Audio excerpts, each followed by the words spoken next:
Là, voilà ici, comme je parle beaucoup de plantes compagnons, là, puis je mentionne que les carottes puis les tomates poussent bien ensemble. Voici l'exemple de quoi c'est que j'en parle. Vous voyez ici, il y a de l'espace entre la plante de tomate là-bas, puis les carottes sont là-bas ici. OK? Ça fait qu'on a un bon 10 pouces d'espace. Il y a des feuilles, il y a des mauvaises arbres qui ont planté de là-dedans un petit peu, mais c'est pas grave.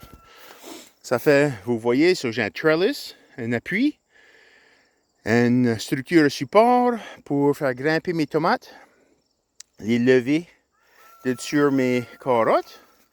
Les carottes sont en train de pousser pas pire. On commence à en voir des carottes un petit peu, comme vous voyez. On en voit un petit peu là. Ça fait qu'il commence à mettre un petit peu de volume, un petit peu de masse. Ça fait que ceci, c'est ma deuxième semence de l'année. J'ai déjà récolté ma première.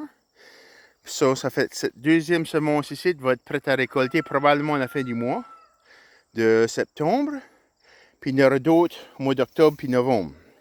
Okay, comme ceux-ci ont été plantés, vous voyez, il y en a d'autres ici. Ils ont été plantés après les carottes qui sont poussées parmi les tomates. Ça fait que, comme vous voyez, j'ai juste lancé des graines de carottes un petit peu partout entre les plantes pour occuper au maximum d'espace. Si je ne plante pas des carottes, mais tout ce que c'est qu'on va avoir entre les plantes, c'est des mauvaises herbes, tu sais. Ça fait qu'ici, c'est ma manière d'avoir moins de mauvaises herbes, c'est de remplir mes espaces de croissance maximum avec autant de plantes productives que possible. Comme ça, il n'y a plus de place pour les mauvaises herbes. Vous voyez ici, j'ai des marigolds, des carottes avec mes choux. Tu sais, là, puis, tu sais, là, ça va très produire pretty good, là. C'est des choux qui vont mûrir un petit peu plus tard à la saison.